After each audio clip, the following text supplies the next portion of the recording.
Hello everyone, welcome to the new learning video. और आज की वीडियो में हम बात करेंगे पर्सनल फाइनेंस के बारे में कि किस तरह से हम अपने फाइनेंसिस को मैनेज कर सकते हैं। ठीक है, क्योंकि क्या होता है, हर साल महंगाई, जिसे हम इन्फ्लेशन भी बोलते हैं, वो बढ़ जाती है। ठीक है, हर साल बढ़ती है। तो उसकी वजह से क्या होता है, हमारे जो पैसे होते हैं, ठीक है, उनकी वैल्यू कम होती है अगर हम अपने पैसों को इन्वेस्ट ना करें। ठीक है, तो उसके लिए अब हमें क्या करना होगा। मान लो आप कोई रिटायरमेंट प्लानिंग कर रहे हो अपनी, ठीक है, या फाइनेंशियल फ्रीडम चाहते हो आने वाले टाइम में, तो आपको बहुत ज़रूरी हो जाता है अपने पैसे इन्वेस्ट करना, सो दैट आप इन्फ्लेशन को बीट कर सके और जो आपके पैसे की वैल्यू है वो और भी ज़्यादा बढ़ सके। तो उसके लिए डिफरेंट डिफरेंट हमें ऑप्शंस होते हैं। ठीक है, डिफरेंट डिफरेंट चॉइसेस होती है, हम कहाँ पर इन्वेस्ट कर सकते हैं। ठीक है, रिस्क के हिसाब से, रिवॉर्ड के हिसाब से, कैपिटल के हिसाब से। ठीक है, तो इन सब चीज़ों के बारे में आज हम बात करेंगे और देखेंगे कि कौन सा हमें बेटर ऑप्शन लगता है इन सब एसेट्स में से। तो अगर आप चैनल पर नए हो, चैनल को ज़रूर सब्सक्राइब कर लें, सो दैट आप कोई भी वीडियो मिस ना कर सके। So let's start. तो देखो, सबसे पहली चीज़ क्या आती है यहाँ पे हमारे पास, जब मैं बात करता हूँ, ठीक है, सेविंग्स की करते हैं या इन्फ्लेशन की। ठीक है, तो पहली चीज़ आती है हमारे पास इनकम। ठीक है, तो इनकम देखो कहाँ से आती है हमारे पास। अब इनकम, मान लो कोई सैलरीड पर्सन होगा, ठीक है, या फिर किसी का बिजनेस होगा, तो यानी कि इनकम एक हमारे पास सोर्स होता है। अब उसके बाद क्या होता है हमारे पास, उसके बाद हमारे पास आते हैं एक्सपेंसेस। ठीक है, जो हमारे एक्सपेंस होते हैं वो क्या हो सकते हैं, हमारे कुछ भी हो सकते हैं, जैसे कि मान लो रेंट पे करना है, ठीक है, एजुकेशन फ़ी हो सकती है, ठीक है, खाने पीने के चार्जेस, जो भी हमारे एक्सपेंसेस होते हैं, हर किसी के अपने होते हैं, तो वो एक्सपेंस हो गए। ठीक है, तो सेविंग्स किसके इक्वल आएगी हमारे पे, यहाँ पे सेविंग्स आएगी हमारे पास यहाँ पे इनकम माइनस, क्या होगा, इनकम माइनस एक्सपेंसेस। ठीक है, तो देखो अब सिंपल सी बात है, अगर आपकी इनकम ज़्यादा होगी, किससे, एक्सपेंसेस से ज़्यादा होगी, ठीक है, तो आपकी सेविंग्स होगी। अगर मान लो आपकी इनकम और एक्सपेंस बराबर है, तो यानी कि आपकी सेविंग्स नहीं हो पा रही हैं। और अगर आपके एक्सपेंसेस ही ज़्यादा इनकम से, तो फिर सेविंग्स तो छोड़ो, आपको डेट लेनी पड़ जाती है। तो यानी कि हमारी जो इनकम है वो ज़्यादा होनी चाहिए, ठीक है, माइनस जिसे हम बोलते हैं एक्सपेंस, वो क्या होना चाहिए, कम होना चाहिए। तभी क्या होगा, हमारे पास सेविंग्स हो पाएंगी। चलो हमें इतना आइडिया हो गया। मान लो अब आपके पास सेविंग्स हो भी गई, ठीक है, आपके पास सेविंग्स होगी।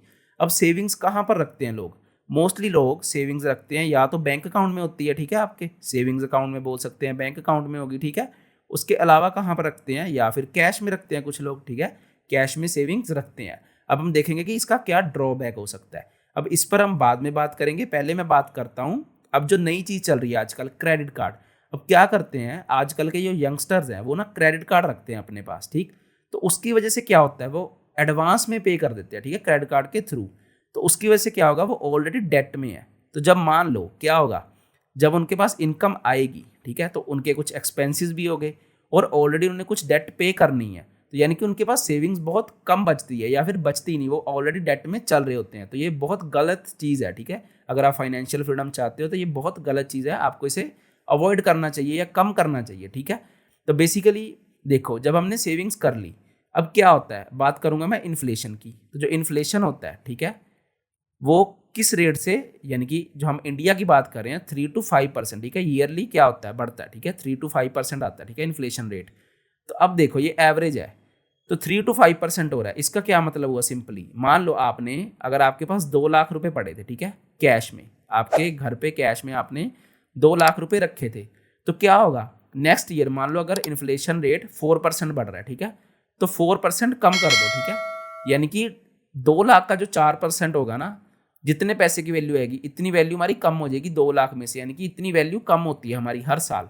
ठीक है, बाकी ये कंपाउंडिंग होती है तो इन्फ्लेशन और भी ज़्यादा लगती है। ठीक है, जब हम कंपाउंडिंग का फॉर्मूला लगाते हैं, यानी कि अगर मैं सिंपल लैंग्वेज में बोलूँ, अगर मैं अपने कैश में पैसे रखता हूँ, तो सिंपली मुझे जो इन्फ्लेशन रेट बढ़ रहा है ना, ठीक है, उसकी स्पीड से, ठीक है, उस रेट से क्या होगा, मेरे जो है पैसे की वैल्यू कम होगी। ठीक है, मेरे पैसे की वैल्यू कम हो रही है। अगर मान लो आपने सेविंग्स अकाउंट में रख रखे हैं पैसे अपने, ठीक, हमने ये मान लिया, तो हमें पता है कि नॉर्मली 3% के अराउंड सेविंग्स अकाउंट में हमें इंटरेस्ट मिलता है। तो क्या होगा देखा जाए, या तो वो बिल्कुल इक्वल आएगा इन्फ्लेशन रेट के, अगर 3% इन्फ्लेशन है, अगर 4% इन्फ्लेशन हुआ तो क्या होगा, यानी कि 4% महंगाई हुई, तो यानी कि महंगाई ज़्यादा हुई सेविंग से, तो फिर भी क्या होगा, यानी कि आपके पैसे की वैल्यू कम हुई। लेकिन जब हम लॉन्ग टर्म में सोचे, कंपाउंड इंटरेस्ट जैसे हम की कंपाउंडिंग का फॉर्मूला होता है, तो वो काफ़ी ज़्यादा हो जाता है। ठीक है, काफ़ी फ़र्क पड़ता है। तो जब इतनी, मान लो हमें दिक्कत दे रहा है, ठीक है, हम बात करें इन्फ्लेशन इतनी दिक्कत दे रहा है, तो हमें क्या करना चाहिए, ठीक है, इसे बीट करना है, तो सिंपली हमें देखो, सिंपली हमें क्या करना पड़ेगा, हमें कुछ ऐसे एसेट्स में, ठीक है, ऐसे एसेट्स में हमें इन्वेस्ट करना पड़ेगा सो दैट हम क्या कर सके, इन्फ्लेशन को बीट कर सके।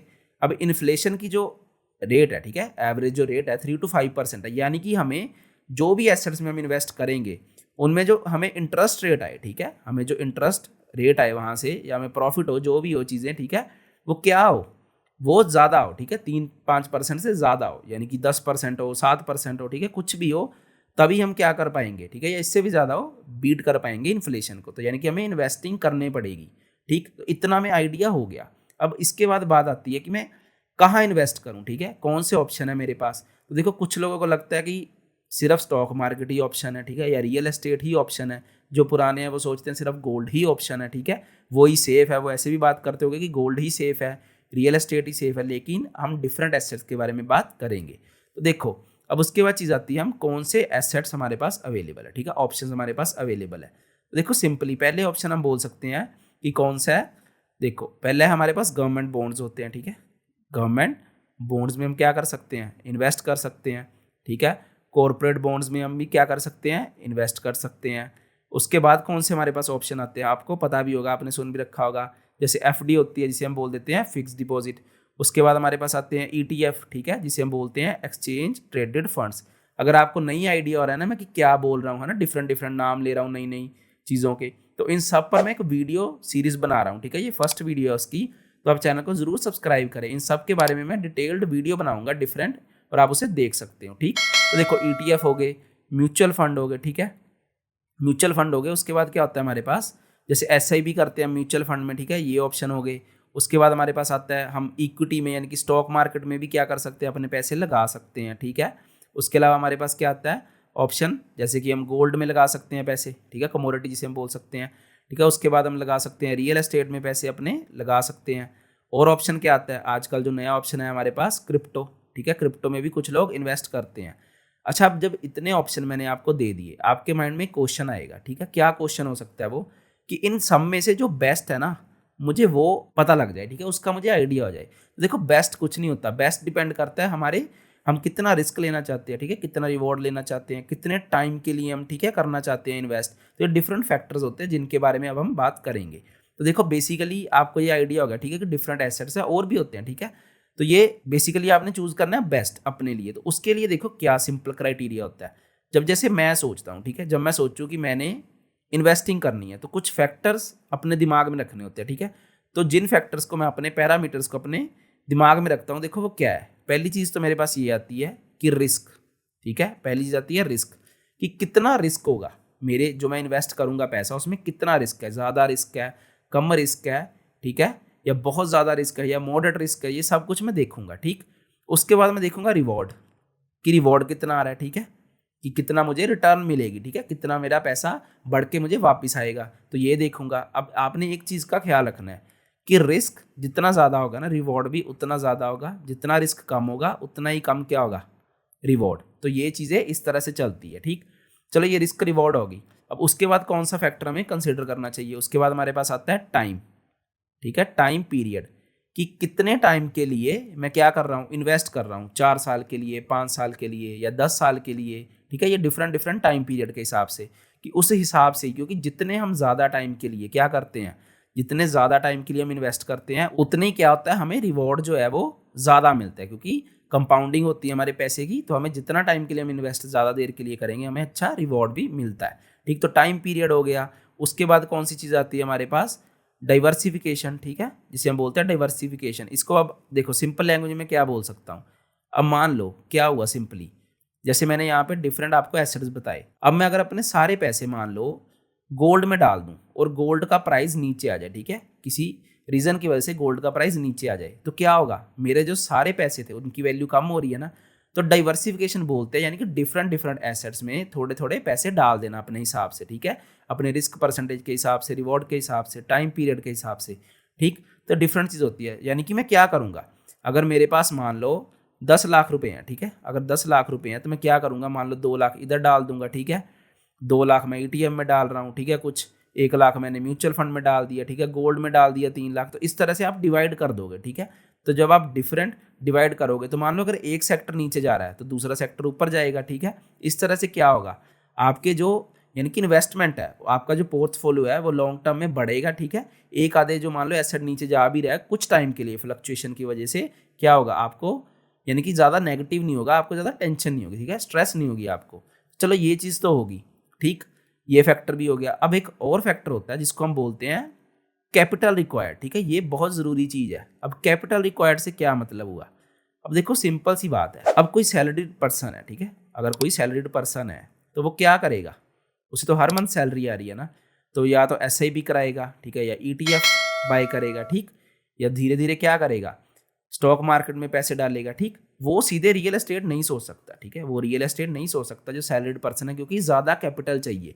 तो आपको कैपिटल अपनी देख के भी, अपने सारे फैक्टर्स को देख के कैपिटल के देखना होता है कि किस में मैं इन्वेस्ट करूं, ठीक। तो ये चीज़ें भी आपने देखनी है कि मान लो अब आपका मन हो कि मैं रियल एस्टेट में करूं, लेकिन आपके पास उतना फंड ही ना हो, ठीक है, तो आप सैलरीड पर्सन हो, आपने थोड़ा थोड़ा देना हो, ठीक है, तो क्या होगा फिर, रियल एस्टेट मुश्किल हो जाएगा ना एसेट। तो ये सब चीज़ें भी, कैपिटल भी आपने देखना है, ठीक। तो ये हो गया कैपिटल रिक्वायर्ड, यानी कि जो हमारे पास जरूरी फैक्टर्स हमें देखने चाहिए इन्वेस्टिंग करने के लिए, सिंपल, ठीक। तो अब जो चीज़ आती है मेरे पास यहाँ से, अगर मैं देखूँ कि जो लास्ट क्वेश्चन आता है, ठीक है, सबके पास एक क्वेश्चन मोस्टली लोग पूछते हैं या नहीं पूछते, ठीक है, लेकिन मेरा एक बेसिकली फ़र्ज़ है, ठीक है, आपको बताना कि ये चीज़ को भी आपने कंसिडर करना है। तो देखो वो क्या चीज़ है, सिंपली जैसे अब मैं यहाँ पे बात करूँ कि कुछ लोग ये क्वेश्चन को ना कंसिडर नहीं करते कि क्या अगर मैं इन्वेस्ट करूँगा इन एसेट्स में, ठीक है, अगर मैं इन एसेट्स में इन्वेस्ट करूँगा तो क्या मेरा जो पोर्टफोलियो है, ठीक है, वो नेगेटिव दिखाई देगा, यानी कि जो मैंने पैसे इन्वेस्ट किए है क्या उनकी वैल्यू कम भी दिखाई देगी। तो क्वेश्चन है यस, ठीक है, ये ज़रूरी नहीं है कि आपको हमेशा पॉजिटिव दिखाई देगी, ठीक है। अब इसके पीछे रीज़न क्या है, देखो सिंपली समझो, क्या होता है जब मान लो कोविड का टाइम था तो क्या होगा, थोड़े टाइम के लिए जो सेक्टर्स है वो डाउन होते हैं ना, ठीक है, पैसे की वैल्यू कम होती है, यानी कि मान लो रियल एस्टेट की, प्रॉपर्टी की वैल्यू कम होती है, ठीक है, हर चीज़ की वैल्यू थोड़ी थोड़ी कम होती है।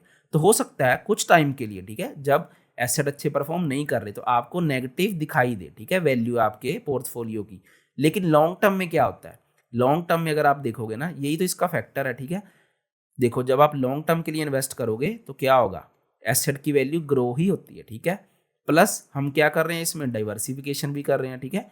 जब हम डाइवर्सिफिकेशन करते हैं तो ऑब्वियसली डिफरेंट डिफरेंट एसेट में किया है, तो एसेट एक अगर डाउन चलेगा तो बाकी राइज भी करेंगे, ठीक, तो डाइवर्सिफिकेशन भी होगी, ठीक। तो इन चीज़ों की वजह से लॉन्ग टर्म के लिए क्योंकि हम इन्वेस्ट कर रहे हैं तो हमारा जो पोर्टफोलियो है ओवरऑल हमें पॉजिटिव ही दिखाई देता है। उसका रीज़न ये भी है कि जैसे अब इंडियन इकोनॉमी है, ठीक है, वो राइज कर रही है, तो ऐसे तो हो नहीं सकता ना कि ये सब कुछ जीरो हो जाए या इनकी वैल्यू ही कम होती जाए आने वाले टाइम में, ऐसे नहीं होता, ये ग्रो ही करेंगे, ठीक। आप पास डाटा भी उठाकर देख सकते हो, ये ग्रो ही करेंगे और ग्रो ही करते आए हैं। तो यानी कि लॉन्ग टर्म में अगर आप कंसिडर करते हो ना, प्लस डाइवर्सिफिकेशन करते हो, तो आपको क्या होगा, यहाँ से फ़ायदा होगा। और एक चीज़ देखो, आपने हमने यहाँ पे ये भी तो बात की है ना कि हम क्या करेंगे यहाँ पे, जब भी इन्वेस्ट करना है हमने हाई रिस्क एसेट्स में नहीं इन्वेस्ट करना, ठीक है, हमने जो मॉडरेट रिस्क होगा, ठीक है, उनमें इन्वेस्ट करना चाहिए हमें। तो देखो ये बेसिकली हमने क्या डिस्कशन की कि हमें इन्वेस्टिंग क्यों करनी चाहिए, ठीक है, कौन से एसेट्स हैं जिसमें हमें इन्वेस्टिंग करनी चाहिए और कौन से फैक्टर्स को कंसिडर करना चाहिए। अब आपके माइंड में बहुत से क्वेश्चन होंगे, जैसे कि अब मुझे कैसे पता लगे कि रिस्क ज़्यादा किस में है, कम किस में है, ठीक है, रिवॉर्ड या कैपिटल रिक्वायर्ड, डाइवर्सिफिकेशन, यानी कि आपके दिमाग में काफ़ी चीज़ें चल रही होंगी इस टाइम पे। देखो सिंपली एक वीडियो में ये सब कुछ कंप्लीट नहीं हो सकता। तो जैसे कि मैंने आपको बताया कि आने वाले टाइम में हम इंडिविजुअल एसेट्स को स्टडी करेंगे कि किस में रिस्क रिवॉर्ड, ठीक है, किस हिसाब से सारी फैक्टर्स को हम कंसिडर करेंगे। फिर आप डिसाइड करना अपने हिसाब से कि आपको कौन सा बढ़िया लगा, किस में आप इन्वेस्टमेंट करना चाहते हो या नहीं भी चाहते, ठीक है, सबकी अपनी समझ होती है। मेरे हिसाब से सबको करनी चाहिए और जितनी जल्दी हो सके स्टार्ट कर देनी चाहिए, ठीक।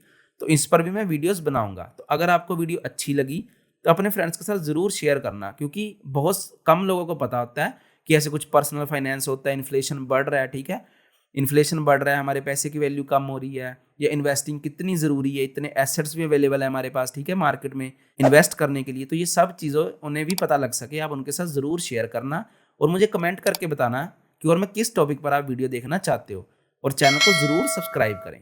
आज के लिए इतना ही, थैंक यू सो मच।